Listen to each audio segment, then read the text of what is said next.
Welcome to The Explainer. Today, we're unpacking a massive paradigm shift in global language education, straight from the 2026 BELPaF Virtual Symposium. Now, BELPaF stands for Black English Language Professionals and Friends, and their 2026 event revolves around one seriously powerful theme, moving from access to agency. If you've ever stopped to think about how teaching a language actually shapes power, identity, and global culture, well, you are in exactly the right place. We're going to look at how educators and researchers are completely rethinking what it means to teach and learn English around the world. Here's our quick roadmap for the explainer. First up, moving from access to agency. Then, placemaking and racial justice, empowering the multilingual learner, elevating Black educator leadership, and finally, decolonizing global language teaching. Let's get right into it. Part 1. Moving from access to agency and redefining linguistic equity. We'll start by looking at the core mission of the symposium. Right out of the gate, the symposium's welcome letter throws down a major challenge. For decades, the holy grail of language education equity was just access, getting marginalized students into the seats, handing them a textbook, giving them a teacher. Boom, done, right? But the source material absolutely challenges us to push beyond that. Access just isn't enough anymore. The real focus has to be on what actually happens once those students are in the room and how much power they hold over their own learning experience. This captures the whole thesis of the event perfectly. Think of access as a passive absorption of standard English. Agency, on the other hand, is active. It's the capacity of educators, students, and communities to actually shape those language policies and practices. It's kind of like the difference between just being invited to a dinner party versus being invited into the kitchen to help write the menu. The argument here is that true linguistic justice only happens when learners and teachers have the agency to challenge outdated, inequitable language rules. Move into Section 2, placemaking and racial justice, and creating safe educational spaces. Let's see how this agency translates to the physical and conceptual environments we build for learners. So, what happens when we finally move beyond English-only classrooms? Asking this forces us to confront a norm that's been around forever. For a long time, English-only roles were treated as the absolute gold standard. But as these researchers point out, that creates a huge disconnect. You've got these outdated, frankly colonial language rules clashing directly with the wildly diverse multilingual identities of the students actually sitting in the classroom. When we drop that English-only mandate, we have to completely reimagine what the classroom space even looks and feels like. That specific tension is tackled head-on by the keynote speaker, Dr. Uju Anya. Her presentation on placemaking for racial justice challenges the whole field to come up with much more humanizing approaches to language, power, and race.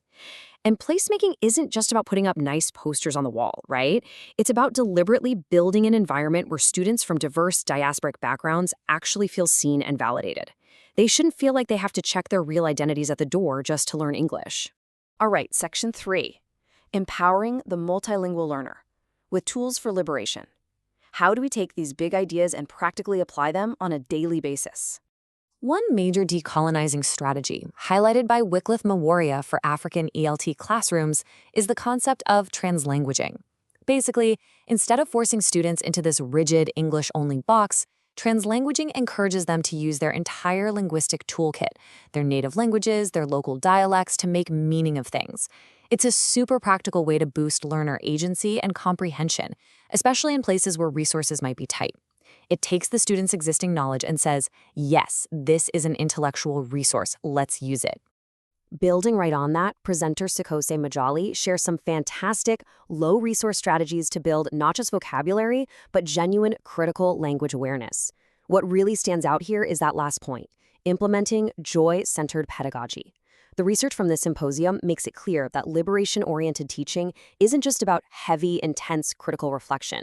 It is equally about affirming who the students are and literally bringing joy into the classroom. Because honestly, that's how you build real confidence in multilingual learners. Part 4. Elevating Black educator leadership and navigating the system. Because this whole paradigm shift isn't just about empowering the students. It's also about the educators themselves. As the sources argue, teachers can't exactly foster agency in their students if they are stripped of it in their own profession. Take a look at this powerful quote from researcher John Odudele. He calls out a massive issue in the field, the epistemic erasure of Africanness. Basically, the unique knowledge and perspectives of Black African English teachers are often just completely ignored. Odudele points out they face these compounded layers of bias based on race, immigration status, and this whole subjective concept of who gets to be called a native speaker. It really frames language instruction as an urgent matter of human rights and representation. Now, the crucial takeaway is that while these researchers are exposing deep, systemic challenges, they are also throwing down actionable, community-driven solutions. For instance, Dr. Ndawada L. Barnes dives into how Black American women navigate racial linguistic profiling, meaning they're judged on this intersection of their race and how they speak, especially regarding conditional Western privilege in the UAE, and she proposes co-created strategies to disrupt that racism. Then you have Odudel using arts-based critical autoethnography to fight erasure, and Dr. Patricia Garcia working out real actionable strategies for Black educators to navigate leadership pathways. They aren't just pointing out the problems, they're actively building the frameworks to dismantle them. Which brings us to Section 5, Decolonizing Global Language Teaching as a Worldwide Movement. Let's see how these concepts of agency are sparking a global shift. Because this isn't just happening in one isolated place, it's a worldwide reevaluation. In a session appropriately titled English Language the Colonizer, Dr. Patricia Ongoy makes the point that English is ultimately just one language we use to think and ideate. And because of its history, she argues educators have to actively push back against its legacy as a tool of colonization. So how do they do that? One really fascinating approach from the symposium is swapping out sterile textbook dialogues for non-traditional texts. We're talking about bringing in cultural artifacts like protest music to examine institutional power and honor ancestral heritage right in the classroom. It's amazing to see this applied globally to restore some humanity to language education. You have Fatima Khalil Hamad working with Palestinian students to design curriculum units around freedom songs, directly connecting English to their local realities. Then there's Rasheda Young using South African and U.S. protest music to foster a sense of belonging and really question a student's right to their own language. And Shelley Wong's team, they're combining decolonizing theory with anti-racist grammar, using songs from Haiti, Liberia, and Palestine. They are literally transforming students from passive textbook readers into active creators of their own learning materials. As we wrap up the explainer, we circle back to the symposium's welcome letter and this ultimate hope from the BELPaF leadership team. It really encapsulates why reshaping the future of English language teaching matters so much. Education just cannot be about passing a grammar test anymore. It has to serve as a pathway to empowerment, belonging, and true agency for everyone involved. We've seen how researchers and educators all over the world are pushing the boundaries of what a language classroom can be. So I'll leave you with this final, provocative thought based on today's sources. If language truly shapes our reality, are you ready to use your own agency to dismantle outdated systems and build a more linguistically just world? Thanks for joining me for this explainer, and keep questioning the systems around you.